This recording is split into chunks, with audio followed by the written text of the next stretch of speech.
Hello everyone, स्वागत है आप सभी का स्मार्ट क्लासेस में। तो जैसा कि हम लोगों ने पिछले वीडियो में बात किया था क्वेश्चन नंबर 6 तक, ठीक है। और आज हम लोग देखने वाले हैं इसी चैप्टर का यानी ट्रिग्नोमेट्री का क्वेश्चन नंबर 7, ठीक है। तो क्वेश्चन नंबर 7 क्या है? If cot theta equal to 7/8 evaluate 1 plus sine theta into 1 minus sine theta upon 1 plus cos theta into 1 minus cos theta, और दूसरा निकालना है कॉट स्क्वायर थीटा, ठीक है। तो आइए देखते हैं सबसे पहले फर्स्ट का कैसे सॉल्व करते हैं। तो सॉल्यूशन में हमें क्या गिवन है? सॉल्यूशन में हमें गिवन है कॉट थीटा इक्वल टू 7/8, ठीक है। अब इसको अभी कुछ नहीं करेंगे। सबसे पहले क्वेश्चन नंबर 1 में जो दिया हुआ है वो क्या दिया हुआ है? 1 प्लस साइन थीटा और 1 minus sine theta upon 1 plus cos theta और यहाँ पे 1 माइनस कॉस थीटा, ठीक है। ये दो चीज़ दिया हुआ है। तो यहाँ से हम लोग क्या जानते हैं? आप लोग को एक फॉर्मूला पता होगा, a plus B into A minus B equal to क्या होता है? A square minus B square. तो उस फॉर्मूले से हम लोग देखें तो ये a plus B into A minus B के फॉर्मेट है। तो यहाँ a का स्क्वायर यानी 1 का square minus sign square theta upon यहाँ नीचे भी क्या होगा? 1 square minus cos square theta, ठीक है। अब यहाँ पे हम लोग लिख सकते हैं 1 माइनस साइन स्क्वायर थीटा और यहाँ पे 1 माइनस कॉस स्क्वायर थीटा, क्योंकि 1 का स्क्वायर तो 1 ही होगा, ठीक है। अब एक फॉर्मूला भी आप लोगों ने पढ़ा है कि sine square theta plus cos square theta equal to 1। ये फर्स्ट लेक्चर में हम लोगों ने बात किया था। तो हमें क्या निकालना है? 1 माइनस साइन स्क्वायर थीटा। तो ये साइन स्क्वायर थीटा अगर उधर लेके जाएँ तो ये हमारा क्या बचेगा? Cos square theta equal to 1 minus sign square theta, ठीक है। तो हम लोग 1 माइनस साइन स्क्वायर थीटा की जगह क्या लिख सकते हैं? Cos square theta. तो यहाँ पे 1 माइनस साइन स्क्वायर थीटा है, तो इसके जगह हम लोग क्या लिख सकते हैं? Cos square theta. क्या लिख सकते हैं? कॉस स्क्वायर थीटा, ठीक है। अपॉन यहाँ पे 1 माइनस कॉस स्क्वायर है, तो इस कॉस स्क्वायर को अगर दोबारा हम लोग इधर लेके जाएं तो यहाँ पे बच जाएगा साइन स्क्वायर थीटा और इधर क्या होगा? 1 माइनस कॉस स्क्वायर थीटा। तो यानी 1 माइनस कॉस स्क्वायर थीटा की जगह क्या लिख सकते हैं? Sign square theta. तो इसके जगह हम लोग लिखेंगे साइन स्क्वायर थीटा। तो फॉर्मूला डायरेक्ट यूज़ नहीं होता है, ठीक है। इसी तरह से आपको देख के पता लगना चाहिए कि 1 minus sign square theta equal to क्या होता है? कॉस स्क्वायर थीटा, और 1 minus cos square theta equal to sine square theta, ठीक है। तो ये हम लोग देख के पता लगा सकते हैं। अब आप लोग को एक फॉर्मूला हम नहीं बताएं अभी तक, लेकिन अभी हम आपको बता रहे हैं कि अगर ये हमारा ऐसे है, ठीक है, sin theta upon cos theta, तो ये हमारा क्या होता है? Tan theta. Sin theta upon cos theta equal to tan theta, और cos theta upon sign theta equal to क्या होता है? कॉट थीटा, ठीक है। तो ये दो फॉर्मूला आपको याद कर लेना है, ठीक है। इसका जो आगे का जो प्रूफ है वो हम लोग नेक्स्ट वीडियो में बात करेंगे, यानी इस एक्सरसाइज को सॉल्व करने के बाद, ठीक है। तो अभी हमें क्या दिख रहा है? Cos upon sine. तो इसमें भी होल स्क्वायर है, इसमें भी स्क्वायर है, तो इसको हम लोग ऐसे लिख सकते हैं cos theta upon sign theta का होल स्क्वायर, ठीक है।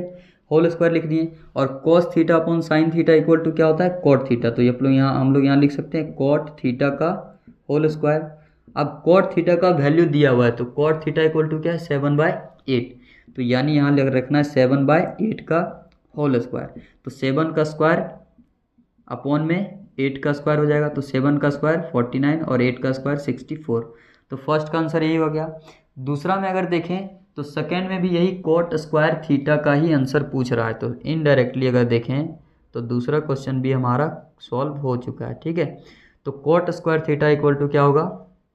इसको भी लिख सकते हैं कोट थीटा का होल स्क्वायर, और कोट थीटा ठीक फिर वही दिया हुआ है 7/8, और इसका भी होल स्क्वायर होगा, तो ये भी क्या होगा? 49/64।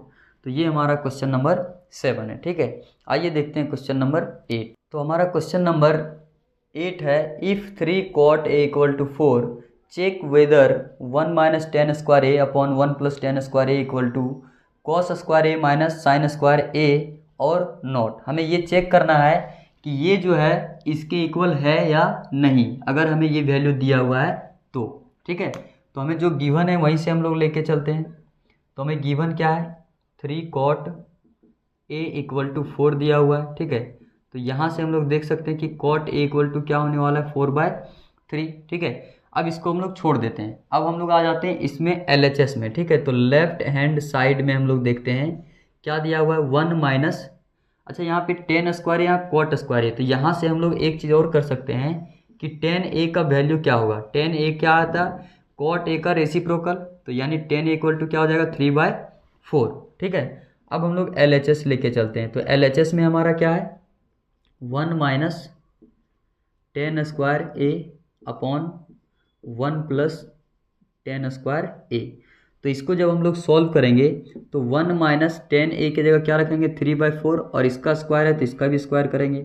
यहाँ भी 1 प्लस 3/4 का होल स्क्वायर हो जाएगा, ठीक है। इसको सॉल्व करेंगे तो 1 माइनस 9/16 और यहाँ पे 1 प्लस 9/16, यहाँ पे एलसीएम 16 होगा तो यहाँ 16 माइनस 9 हो जाएगा, और यहाँ भी एलसीएम 16 होगा तो यहाँ भी 16 प्लस 9 हो जाएगा। ये 16 से 16 कैंसिल हो जाएगा तो यहाँ 16 माइनस 9 क्या हो जाएगा, 7, और 16 प्लस 9 क्या होगा, 25। तो 7/25 आ गया हमारा 1 माइनस टेन स्क्वायर ए अपन 1 प्लस टेन स्क्वायर ए। अब हम लोग RHS में देखते हैं, RHS में, तो RHS में क्या है, cos square A minus sign square A, ठीक है। तो इसमें अगर देखें तो हमें कॉस ए का वैल्यू पता नहीं है और साइन ए का भी वैल्यू पता नहीं है, ठीक है। तो हम लोग यहाँ से कैसे निकालेंगे साइन ए और कॉस ए का, ठीक है।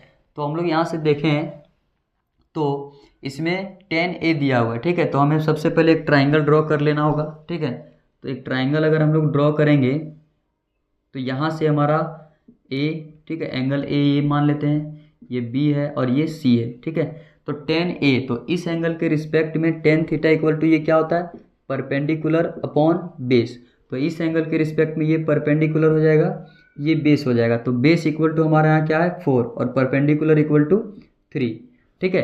तो हमें क्या निकालना है, हाइपोटेनस। तो इसको अगर आप लोग सॉल्व करिएगा तो इसको सॉल्व करके आप लोग निकाल सकते हैं, ठीक है। हालांकि यहाँ हम लोग लिख देते हैं इसको पूरा कि bye Pythagoras theorem, bye Pythagoras theorem. Pythagoras theorem से हम लोग यहाँ पे बोल सकते हैं कि AC का जो स्क्वायर होगा वो क्या होगा, AB का स्क्वायर प्लस BC का स्क्वायर। तो AC हमें निकालना है, तो AC square equal to AB कितना है, 4 का स्क्वायर प्लस 3 का स्क्वायर। तो AC स्क्वायर इक्वल टू आ जाएगा 16 प्लस 9, और AC इक्वल टू क्या होगा, 16 प्लस 9 यानी 25, और ये स्क्वायर हटेगा तो इधर से स्क्वायर रूट आएगा, तो AC इक्वल टू क्या आ गया, 5। सबसे पहले आप लोग ये कर लें, ठीक है। उसके बाद आप लोग इसको सॉल्व कर लेना है, ठीक है, इस ट्रायंगल को बना के इसको। उसके बाद फिर आप लोग LHS लिखिए, फिर RHS लिखिए, ठीक है। तो यहाँ पे RHS लिखने से पहले हम लोग को कॉस थीटा और साइन थीटा के वैल्यू निकालना पड़ेगा, ठीक है। तो यहाँ से लिख लेते हैं कि कॉस ए इक्वल टू क्या हो जाएगा, कॉस ए इक्वल टू क्या होता है, बेस अपॉन हाइपोटेनस, यानी 4 अपॉन हाइपोटेनस इक्वल टू 5 आ गया। और साइन ए, तो साइन ए इक्वल टू क्या होगा, sine A equal to perpendicular upon hypotenuse, तो 3/5 हो जाएगा। अब यहाँ पे RHS लेके चलेंगे, ठीक है। पहले आपको ये लिखना है, फिर ये पूरा कंप्लीट लिखना है, ठीक है। उसके बाद इसको लिखना है LHS को, और फिर RHS को। तो RHS में ये चीज़ दिया हुआ है। अब कॉस स्क्वायर ये है, तो यहाँ कॉस ए इक्वल टू 4/5 है, तो यहाँ 4/5 का होल स्क्वायर होगा, माइनस साइन स्क्वायर है, तो साइन ए का वैल्यू क्या है, 3/5 इसका होल स्क्वायर, ठीक है। जब इसको सॉल्व करेंगे तो 16/25 माइनस 9/25, तो 16 माइनस यानी एलसीएम लेंगे तो 25 आएगा, ठीक है। तो यहाँ से हो जाएगा 16 माइनस 9, तो 16 माइनस 7/25। तो देखिए इसमें भी हमारा जो है LHS भी 25 आ गया और RHS भी 25 आ गया। तो यहाँ से लिखेंगे hence LHS equal to RHS। इसलिए हमारा जो 1 minus tan square A upon 1 plus tan square A है वो इक्वल किसके हो जाएगा, cos square A minus sign square A, ठीक है। ये हमारा इक्वल हो जाएगा, ठीक है। अब हम लोग देखते हैं क्वेश्चन नंबर 9 को। तो क्वेश्चन नंबर 9 है, in triangle ABC right angle at B। एक ट्राइंगल ABC है जिसमें राइट एंगल कहाँ है, एंगल B पे, ठीक है। तो एक ट्राइंगल बनाते हैं, ये हमारा एंगल राइट एंगल जो है एंगल बी पे है, ठीक है। अब इसको मान लेते हैं ए, इसको सी, तो एक ट्राइंगल ए बी सी बन गया जिसमें राइट एंगल किसमें B. If tan equal to 1/√3 find value of, ये आपको दो वैल्यू निकालना है, ठीक है। tan ए का वैल्यू दिया हुआ है, तो सबसे पहले हम लोग गिवन जो है उसको लिखते हैं, given tan A equal to 1/√3, ठीक है।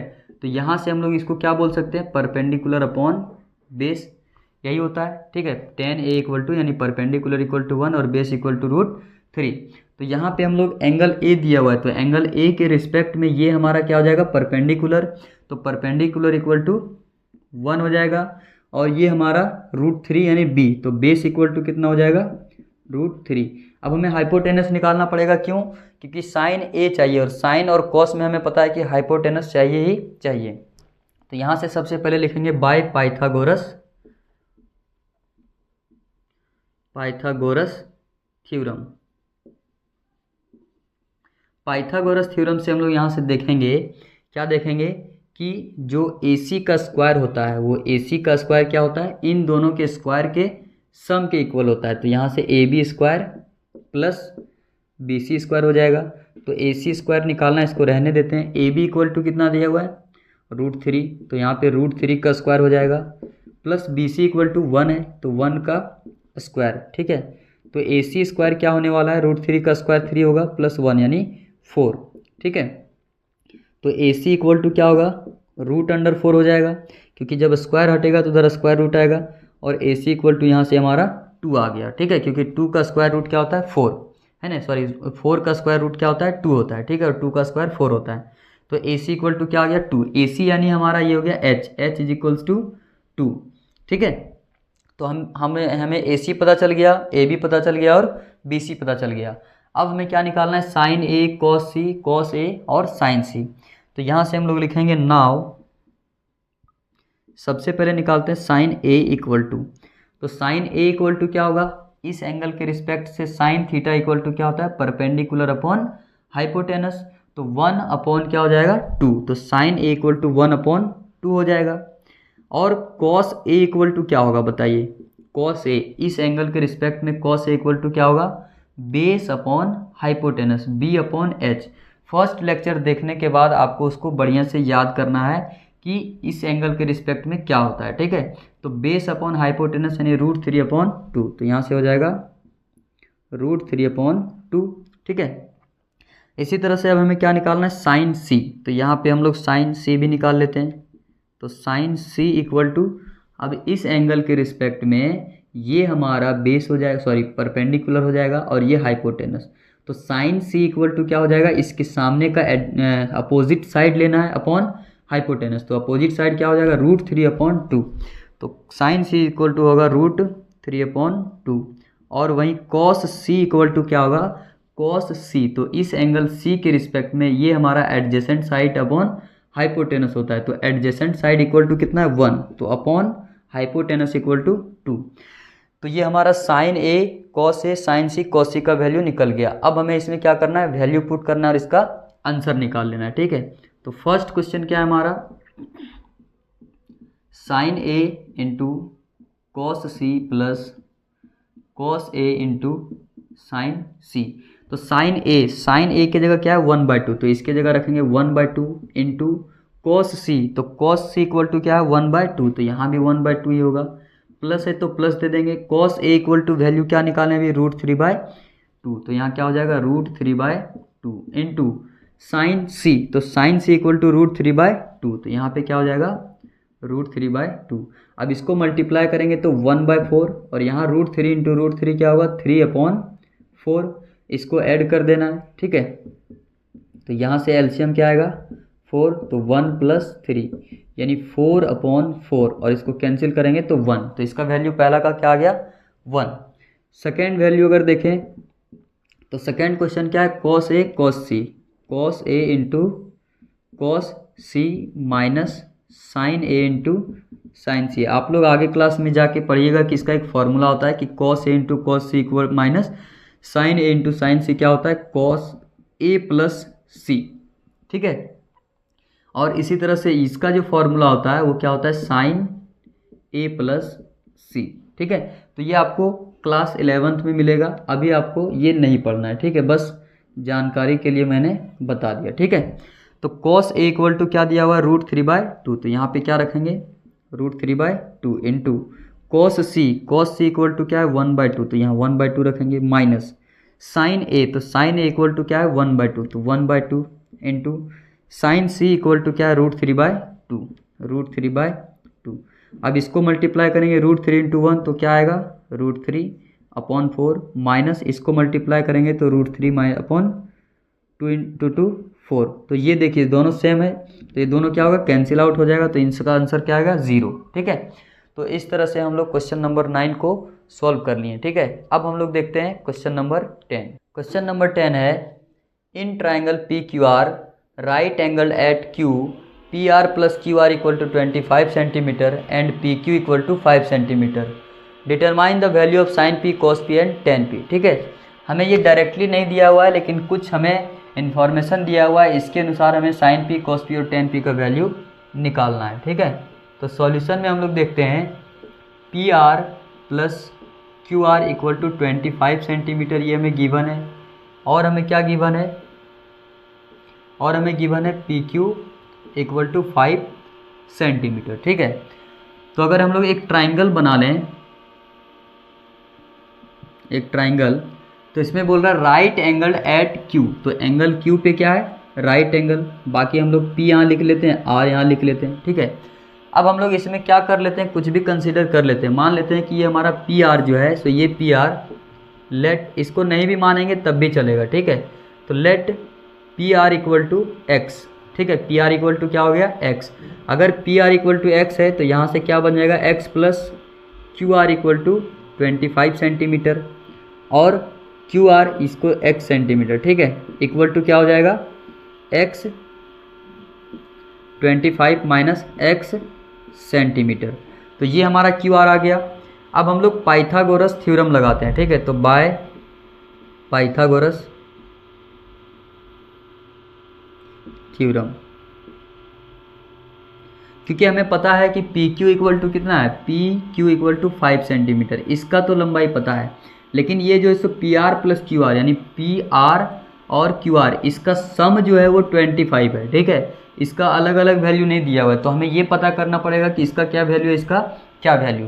तो इसीलिए हम लोग यहाँ से पाइथागोरस थ्योरम तो उसी में ही लगाएंगे, ठीक है। तो by Pythagoras theorem, Pythagoras theorem से क्या होगा, PR स्क्वायर क्या होगा, PR square equal to PQ square plus QR square, तो PQ square plus QR square. तो PR इक्वल टू हम लोग क्या मान चुके हैं X, तो यहाँ X स्क्वायर हो जाएगा, equal to PQ equal to क्या होगा, PQ स्क्वायर यानी PQ यानी 5 सेंटीमीटर, तो 5 square plus QR equal to कितना हो गया 25 माइनस X, तो 25 माइनस X का होल स्क्वायर हो जाएगा। इसको अगर सॉल्व करेंगे तो X स्क्वायर इक्वल टू 25 होगा, प्लस इसका A माइनस B के होल स्क्वायर में तोड़ेंगे तो 25 का whole square plus X square minus 2 into 25 into X, ये आपको पता है फॉर्मूला। यहाँ पे हम लोग देख सकते हैं कि X स्क्वायर से X स्क्वायर कैंसिल हो गया, तो इधर क्या बचा 0 इक्वल टू 25 प्लस 25 का स्क्वायर क्या होगा 625 प्लस नहीं होगा, ये तो कैंसिल हो गया, तो माइनस 25 इंटू 2 माइनस 50x हो जाएगा, ठीक है। अब ये 50x है, इसको इधर लेके आएंगे तो माइनस का 50x इधर आके क्या होगा प्लस का 50x, तो 50x इक्वल टू 625 प्लस 25 यानी 650 हो जाएगा, और x इक्वल टू 650 अपॉन 50, तो ये 0 0 और यहाँ क्या हो गया 13, तो x इक्वल टू हमारा क्या निकल के आ गया 13, ठीक है, x इक्वल टू 13 निकल के आया। अब यहाँ पे हम लोग देखेंगे जब x इक्वल टू हमारा 13 निकल के आया तो QR यानी PR इक्वल टू क्या था, PR इक्वल टू x था, तो ये x इक्वल टू 13 हो गया, और QR इक्वल टू क्या था, QR equal to 25 minus x यानी 25 माइनस 13, तो यानी 12, तो QR हमारा क्या निकल के आ गया 12, और PR इक्वल टू क्या है 13, और पहले से हमें PQ पता है 5 सेंटीमीटर, ठीक है। तो यहाँ से हम लोग लिखेंगे PR इक्वल टू x था, और ये 13 हो गया 13 सेंटीमीटर, और ये हमारा 12 सेंटीमीटर हो गया। अब हमें क्या निकालना है, साइन पी। तो साइन पी निकाल लेते हैं। तो साइन पी इक्वल टू क्या होगा, इस एंगल के रिस्पेक्ट में साइन क्या होता है, इसका सामने वाला जो साइड है, ठीक है, अपोजिट साइड अपॉन हाइपोटेनस। तो सामने में क्या, 12 अपॉन हाइपोटेनस यानी 13, ठीक है, साइन पी निकल गया। इसी तरह से अगर कॉस पी निकालेंगे तो एडजेसेंट साइड अपॉन हाइपोटेनस, तो 5 अपॉन 13, तो 5 अपॉन 13 हो जाएगा। हमें निकालना है टेन पी। तो टेन पी क्या होगा, tan P equal to perpendicular upon base, तो 12 अपॉन 5। तो ये हमारा साइन पी, कॉस पी और टेन पी का वैल्यू निकल गया, ठीक है।